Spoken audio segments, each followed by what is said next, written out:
But it's not pass fail. It's learning. It, it's almost impossible for us to mimic real world scenarios in a training environment. Even though I'm a great actor, so I'm told.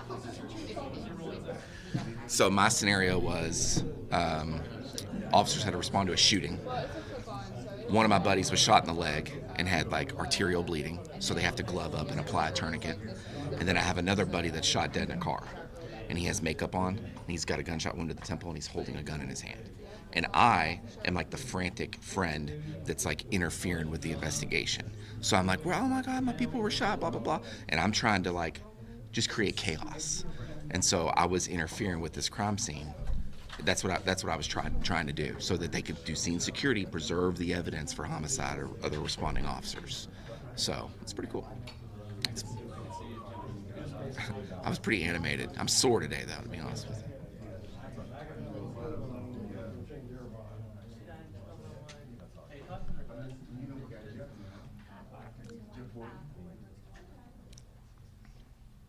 Anybody not balanced? White balanced? Okay. We still got a few minutes. We'll do mic checks and everything. Yeah.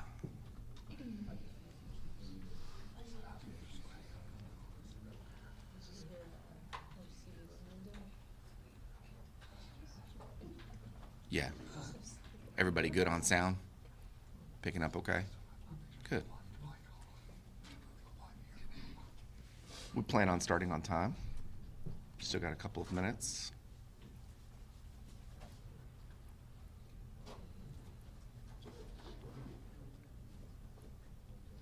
It's too quiet in here. We're not ready yet.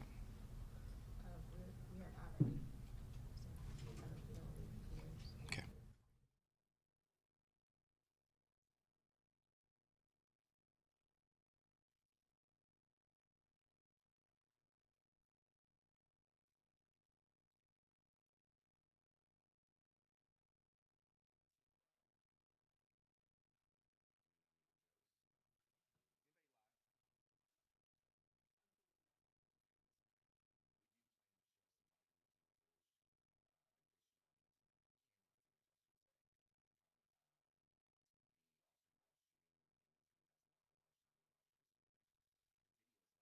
Seconds long, and it does not have any sound. So it's an in-car camera footage that we're going to show. No sound, 50 seconds, and then immediately following this press conference, like usual, we'll upload the slides and that video to YouTube for you all to grab for your stories.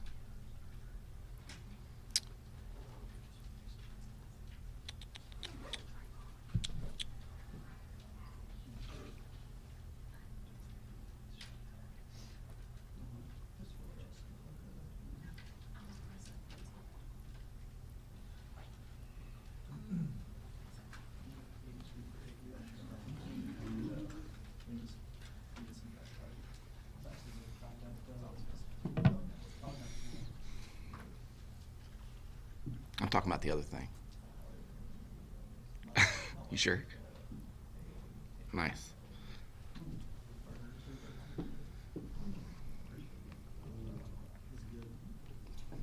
Okay, so mics are good. Everyone's balanced. Here in a few minutes, you'll be hearing from two people today, obviously the Chief of Police, and then at some point in time during the presentation, he will turn it over to Deputy Chief Emily McKinley, who'll go over some stuff, and then she'll turn it back over to Chief to finish us out. We'll open it up for Q&A, and then we'll get out of here. Does anybody have any questions before we get started? Chief's just running just a minute behind, so it shouldn't be too much longer. Okay.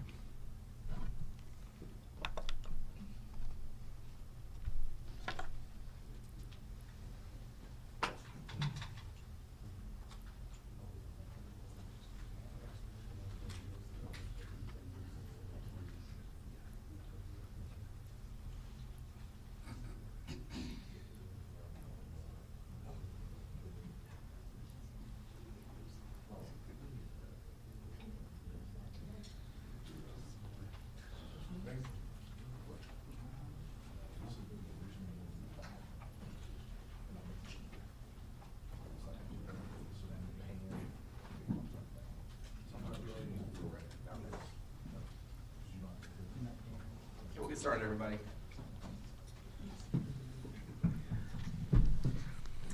Good morning, everybody. Thank you for being here for our normal bi-weekly press update. So we'll go through a few things today. We'll give you some updates on the crime numbers, kind of where we stood at the end of the year last year, where we're going from here, and then I'll turn it over to Deputy Chief Emily McKinley, who's going to go over some more specific things going on. So when we look at the end of the year last year compared to 24, you can see when it comes to crime, we're down all across the board, and that is exactly what we are shooting for. Homicides down 21%, fatal shootings, non-fatal shootings, carjackings, all of those are down. They're going in the right direction. As we talk about these stats going in the right direction, though, I want to emphasize that there is no goal. There is no finish line in this. We have to keep pushing. This comes from a combination of strategy, hard work, community collaboration, and some luck. So we want to make sure that all of those things continue, and we continue to push those things in the right direction so we can make sure that we keep our citizens safe. Again, continuing those trends, the one thing that we did see that increased last year were auto thefts. So our burglaries of homes and businesses went down, auto thefts went down, but thefts of items out of cars did go up. And that is something that is concerning, and we're paying attention to so that we can make that trend go in the same direction. I will say that we've recovered many stolen cars. We've put a lot of cases on people who have been stealing cars, particularly some of those cases that we've talked about recently from the 2nd Division, the 3rd Division. The 3rd Division just arrested 2 individuals in relation to multiple car break-ins. A 20-year-old named Chrisanne Lambreth and another juvenile. And you can expect more of that type of work. These detectives understand the impact that car theft and thefts from auto have on people's sense of safety and their sense of security, and so we want to make sure that continues to be a focus. Another place that I'm very proud of is to be able to take the number of traffic fatalities down. Nobody wants to get a speeding ticket, I understand that, but we probably all deserve them.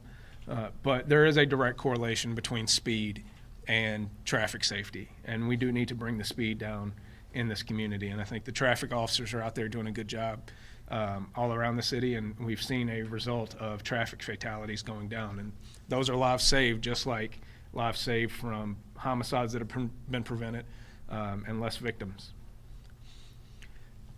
One of the things that's a huge factor here that we have to think about is officer activity. We want to drive officers to go out there and do work. These are the graph on your screen shows a 48% increase in officer proactivity. Those are runs that are not results of being dispatched from a call from service. So these are officers who are proactively going out there, initiating whatever type of contact it is, from traffic stops or just getting out, walking the beat, talking to people, checking in on businesses, those types of things. And so that's what you see as a corresponding result of improved safety for people and a better relationship with the community, because we've seen time and time again that the community is asking us to be more visible. They're asking us to be more available. They're asking us to be more proactive. And officers are doing that, and it's paying off. We continually talk about, I know it comes up, juvenile crime. And fortunately, actual numbers when it comes to juvenile violent crime have gone down slightly. But what you see in this is you see, while homicides went down just a little bit, non-fatal shootings went down just a little bit, our arrests of juvenile suspects in those things have gone up. And what that's a result of is good investigations, going after the right people, the people that are out here committing violent crime. And if you're committing violent crime, it does not matter if you're over 18 or under 18. You're on our radar, and we are coming for you. And we need people to know that. And that's a result of these detectives who are out here doing an absolutely great job of pursuing these people. Our SFI areas, our sustained focus improvement areas that are part of our crime plan. I think you're all familiar with it at this point. We have changed one of those areas for 2026 to include the California neighborhood. But the crime trends in those 5 census blocks, those very small areas, had an outsized effect on crime in this city. And so by focusing on those, it has an outsized effect on improving crime in this city. And you can see that those numbers in those areas are down also. And those will continue to be a point of focus. And we intend to sustain that reduction by continuing to focus those city resources. This isn't just about making arrests in those areas. This isn't just about officer proactivity. This is really about how do we improve these areas for the community long term. When we say sustainable, we mean sustainable. So how are we cleaning up trash? How are we boarding up those vacant houses in those areas? Those signs of blight that we know are attractors of crime, that make criminals feel comfortable in those areas, we are trying to clean those up. And that's one of the things I'm most proud of, is this crime plan that was put together by the command staff and rolled out, and the rest of the city entities getting on board with it. It's been really amazing to see the collaboration of all the different city entities working towards one goal. Lastly, for me, I'll talk about the post-interaction surveys that we're sending out via Zen City, and these go out to people after they've called the police and had some sort of interaction. And what you see is that just, in a month's time, we're still working to improve the reliability, the trust, the professionalism. Those are going up. And so those are real interactions with real people who are not just giving anecdotal feedback. This is feedback because they've had interactions with us. So this tells us how officers in the community are interacting. This tells us how we're communicating. This gives us how the community feels about the interactions that they have with police officers. So this is a good barometer for us. It's going to go up and down. We get that. There's going to be negative feedback, as there should be. But overall, I would say this is pointing in a positive direction. It's the direction that we want it to go. And I'm very proud that we've increased that proactivity by as much as we have. We've increased our arrest. We are locking up violent criminals. We're getting people off the street. Yet at the same time, we're improving all of these interactions with the community. So that points to how officers and even the professional staff are doing the work that needs to be done and doing it the right way. With that, I will turn it over to Deputy Chief Emily McKinley to give you an update on a few things.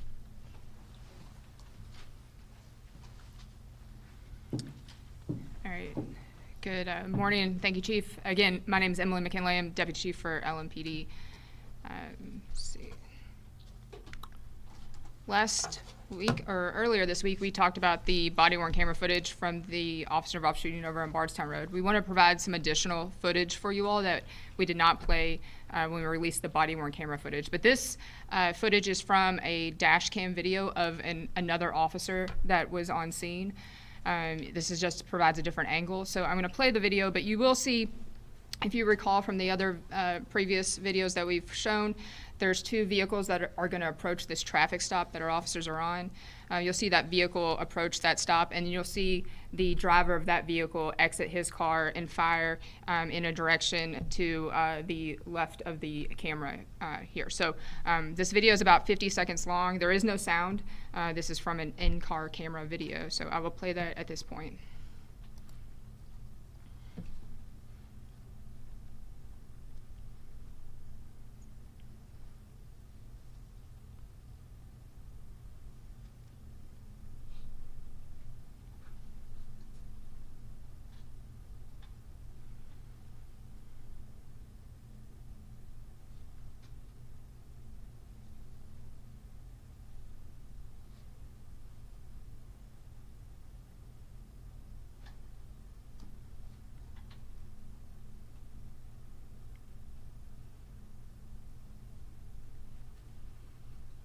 So again, the officers approach him and render aid, and then they're able to figure out that this victim had been chased by Winthrop Taylor, who had fired shots at his vehicle.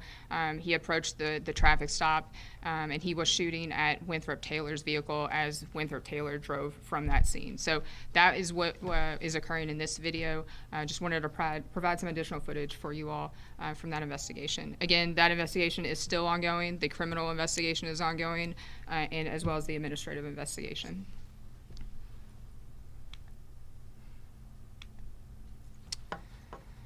And then on New Year's Eve, we had a homicide on East Market in the McDonald's parking lot. There was a female that was shot and killed in that parking lot of McDonald's. That was on New Year's Eve night. This is the female who was wanted. So, this is Shauna Jones. She's a 39-year-old black female, 5'6", 150 pounds. She does have a distinct neck tattoo, and she is wanted for murder that in relation to that homicide in the McDonald's parking lot on East Market Street on December 31st of 2005. If anybody has any information of where she may be, we encourage people to call our tip line. It can be anonymous at 574 LMPD. Again, this is another case that we're asking for the public's help. So this is a non-fatal shooting. This was on this past Monday. A 17-year-old was shot at this location. There was some sort of altercation at PRP High School where this 17-year-old's backpack was stolen. He and his father were going to retrieve that backpack from these three subjects. So these are three individuals here that are involved in that. They were going to try to confront them to retrieve that backpack. In doing so, these three individuals shot at their vehicle, the victim's vehicle, as they approached this corner where they were. This is at Dover and Beanock Road in the 2nd Division. And then the victim was shot in his leg. He went to University Hospital. He has non-life-threatening injuries and is expected to survive. But these are the suspects that are involved. We are working closely with JCPS Police Department in attempting to identify these individuals and gain more information as far as the altercation that may have took place at PRP High School with this stolen backpack. We are asking for any information that anybody might have on this investigation. This vehicle that is seen in these pictures is believed to be the suspect's vehicle. It's believed to be a newer model crossover SUV. Unknown who it would be registered to, but we believe this was the vehicle that the suspects arrived in and fled in. Again, if anybody has any information, you can see these three individuals, some clothing descriptions, all black clothing. There is some markings, some white markings on some of their jackets. And then you see one of them who has a very large handgun with a very large extended magazine that you can see in that picture. I know it's a little blurry, but that is a handgun with a very large extended magazine. So anyway, asking for any information. Again, this goes back to the juvenile crime. We are seeing more victims, but we're seeing less victims, but we're also seeing more arrests, and we are able to get those arrests through information from the community. So anyway, asking for more information for this case.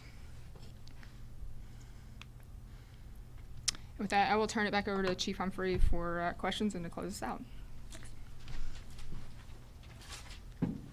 So a couple of final things. We do have an academy that will be starting on July 20th. The application period is still open for that. So we encourage people to go to lmpdjobs.com. You all hear us sit up here and talk about some of the stuff that we do. And, you know, when we go out in public, sometimes we get tired of people asking us about our jobs. It can be kind of a pain in the butt at times, because it's easy for us to forget that the stuff that we do is not normal. We get to be involved in some really crazy stuff. We get to step in at the most chaotic, worst moments in people's lives and try to change that for the better. It's not something you get to do every day, and sometimes I think it's easy to lose sight of how fortunate we are to get to do this job, how exciting this job is. I mean, we've got like 8 cameras here, 5, 6, 7 reporters here, because y'all want to ask us about us doing our jobs. So my encouragement is that you go out here and put in your application to do this job, because it's pretty dang exciting. One of the other things I want to talk about before, as we wrap it up, is that heading into 2026, as I said, you know, homicides are down, violent crime is down. That's great. I think going into this year, we all would have been very excited to have homicides under 130. Since 2020, we haven't had under 145 homicides, I think, and we're now looking at homicides under 115. That's not good enough.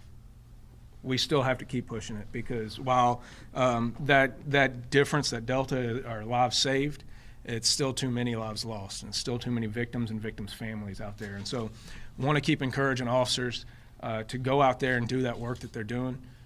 This doesn't happen by accident. This is a process of collaboration between the community and their involvement and their lack of tolerance for violent crime, along with the men and women, both sworn and professional staff of LMPD, that are taking a proactive role in making sure they keep this city safe.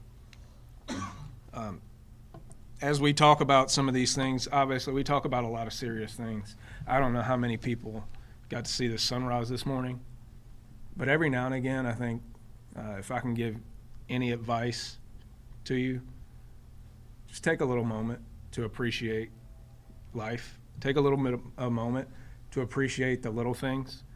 I probably got literally 6 to 10 phone calls and pictures about this sunrise this morning. It was pretty neat.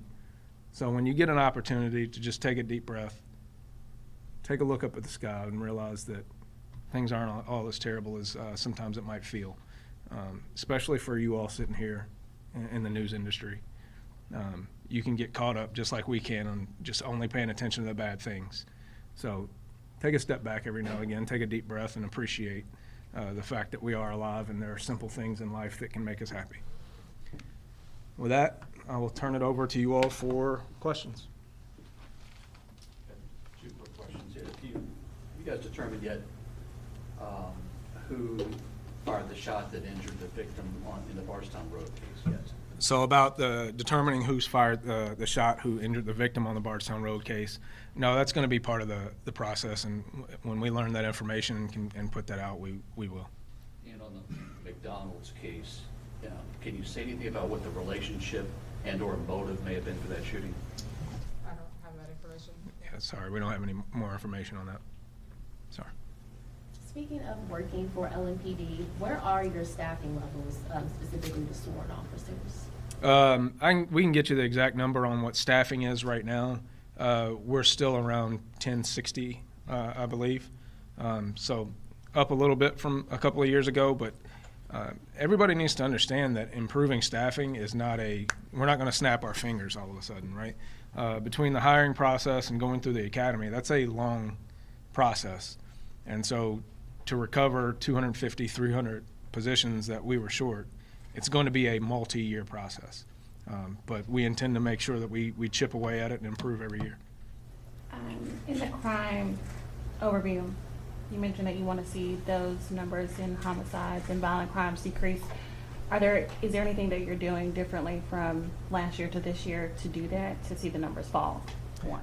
Well, as I mentioned, as far as doing anything differently, our overall structure of our crime plan is staying the same. So as far as changing things, big picture, no. I think what we're doing is in the right direction. We need to do more of it better. We have changed one of our SFI areas, one of our sustained focus improvement areas, because the data led us to change that census tract over to the California neighborhood. But increasing community involvement, increasing officer proactivity, making sure that we're concentrating and focusing on the right people, those are all the things that we need to be doing, and that's the things that evidence shows are most effective, and so we want to make sure that officers are driven to do that. Another thing to add back on crime. Can we rotate, please? Chief, do you have any, just to clarify, are the boundaries of the Russell SFI changing to include California, or are those boundaries for Russell? I think Russell falls within 2 SFIs. Right. So the question was about the boundaries of the Russell SFI. No, those haven't changed. These are based. We didn't arbitrarily pick the streets. We did it by the government census tracts, and so it is not changing that one. It is just adding the census tract of the California neighborhood. Chief, can you comment on the situation in Minneapolis yesterday with the Heisenwald shooting, and how folks in Kentucky can kind of take that in, understanding that there perhaps has been ICE involvement in our own state. So the question was about the shooting involving ICE up in Minneapolis. I think you heard their chief say that this was predictable. I mean, I think that's obvious that this was a predictable outcome.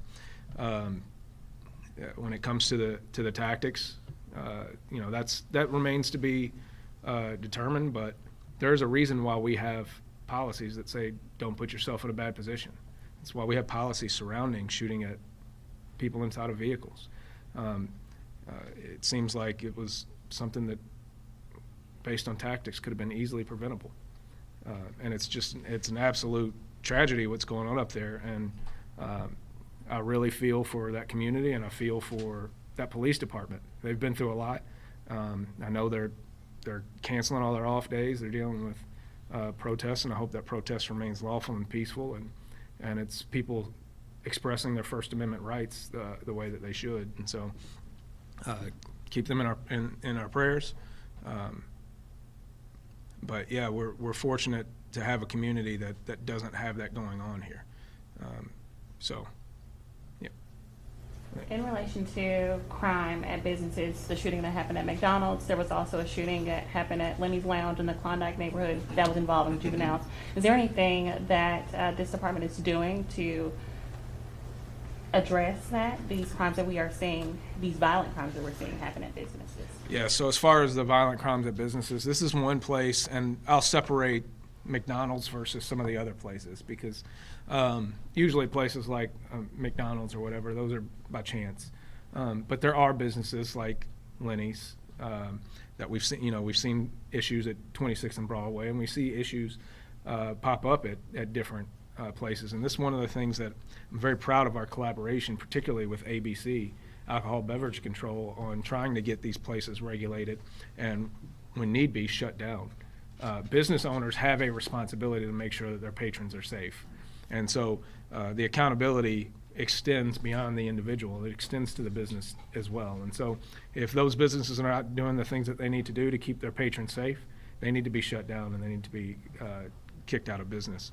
And so we will continue to work with ABC and zoning and planning and making sure that those businesses, when they're not doing what they're supposed to, are held accountable as well. So. I have one other. Yes. Yesterday, Mayor Greenberg mentioned using AI just across, the city. Is that something that you're doing in this police department? I know that in some places, police departments have used AI to write police reports. Is that something that we, are going to see, or that you're deciding to implement in your work? So the question was about the implementation of AI within the police department. I think obviously everybody's talked about how AI is changing the world, and I think there's a lot of places that we can use AI, and we've had discussions about that. When it comes to writing things like police reports or arrest citations or search warrants, that's not something that I have the appetite to do within LMPD. I think we'll let some other agency be the Supreme Court test case for that, and I think there's a lot of kinks to get worked out. When you're talking about Fourth Amendment and taking, when we lock up somebody, we are taking their rights away. We are suspending their rights. We're doing it legally, but we're suspending their rights. A person needs to do that. That shouldn't be AI that does that. So there's a lot of kinks to work out before that is a widely accepted usage within our profession. Do you have an update on Asa McNeely, who was in the second most recent Officer Paul shooting? Right. So as far as we know with Asa McNeely, we know he was released by the judge from custody yesterday. He is still hospitalized in critical condition, and as his condition changes, will be updated by the hospital, and we'll make sure the courts remain abreast of what's going on with his condition. Last one, Alexis. When it comes to the post-interaction survey, so once you all get those results, what happens next? So as far as the results of the post-interaction surveys and what we do with those, so recently we do something called department-wide roll calls, at least quarterly, and that's an opportunity for us to put out information in person to every single member of the agency, and that's something that we talked about in our last department-wide roll calls, is how are the public, how are the people in this community responding to your interactions, and how can we improve those? And so we're obviously very early in the game with the post-interaction surveys, but as a command staff, we're working to use those as a barometer for the feedback that we need to give to officers. The same as, looking at crime stats or any other data set, data is only as good as how you use it. And so we are trying to make use of giving feedback to officers on the places where they're doing well so they can sustain that. I think we can often get caught up in just looking at the places where we're performing poorly. But we also want to look at the things that we're doing well and make sure we sustain that and make sure it's intentional. It's not just by chance. It's not because Monroe and Alexis are really good individually, but as a profession, it's not working out. We want to make sure that that's the standard across the board. And then what are the things that people are less satisfied about, and why are they less satisfied about it, and then what changes can we make to improve that? Thank you, everybody. Appreciate it. Y'all have a good one.